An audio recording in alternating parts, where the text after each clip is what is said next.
If anybody comes along this, across this stuff and wants to collaborate, no exchange of money now, just drive and passion. Got something to add using the Weaver, and I'm not going to link it here, you'll find it if you're meant to. And the Gray Path, the Constitution, the Preamble. I'll put out a few more videos, but I thought we'd try to get ChatGPT to read the master document that I had put together, and it assumed it was copywritten because it was so long. So we just had it do some other stuff, turn it into a story. So that's what we're gonna listen to right now, like a spoken word story. I don't really want to read it. I mean, I want to listen to it. I'll read it if I have to later. Let's see if it's good. We'll change it too.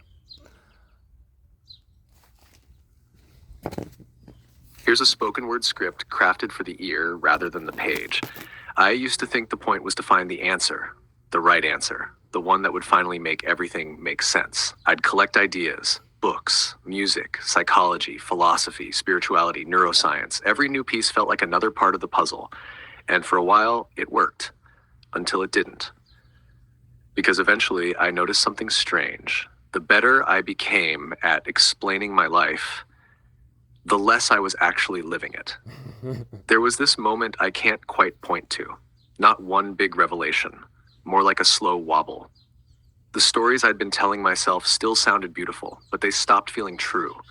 I'd have these elegant explanations for why I felt the way I did, while my body quietly disagreed. My nervous system didn't care how clever my theory was.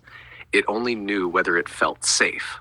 That was humbling, because I realized I could use ideas the same way I used to use distractions. I could think instead of feel, explain instead of observe, perform understanding instead of practicing it.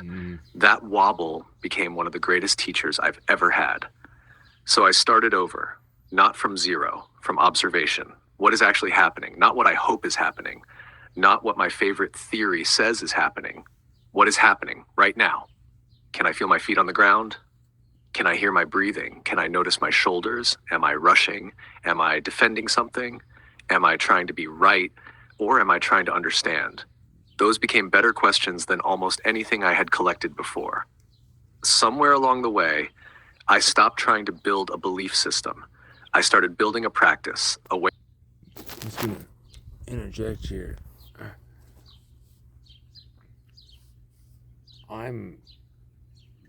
This is how I'm having to process all of the information. I read enough, and there comes a time when you have to sit with it and have it spoken back to you so you can process it in a different way. It's also just a record of it occurring too. Anyway, I just wanted to interject that. Of paying attention. A reminder that every explanation is just a map. Maps are useful, but nobody ever hugged a map. Nobody healed because a diagram was beautiful. Sooner or later, you have to walk. That became the gray path.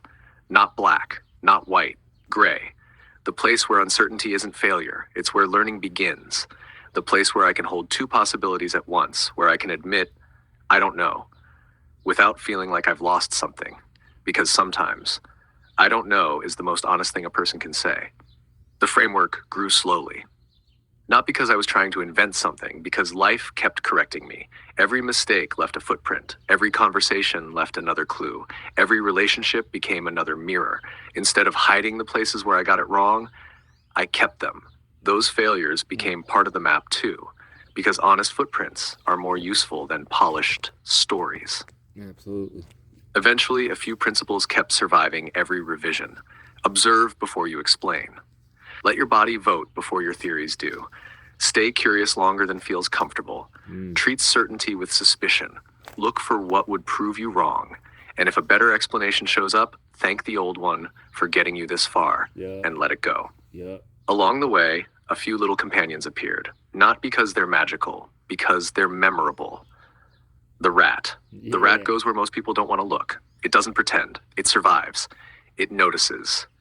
It reminds me to stay close to reality, especially the messy parts. It pulls out a highlighter when you ask for a pen. And you chuckle and you say, you butthole.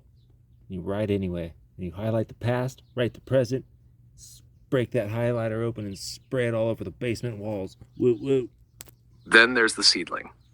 Every real change begins small, fragile, easy to crush. Not every new insight needs to become a grand declaration. Sometimes it just needs quiet, time, patience. And then the mushroom, working underneath everything, breaking down what no longer serves, connecting what looks separate, reminding me that some of the most important work happens where nobody can see it.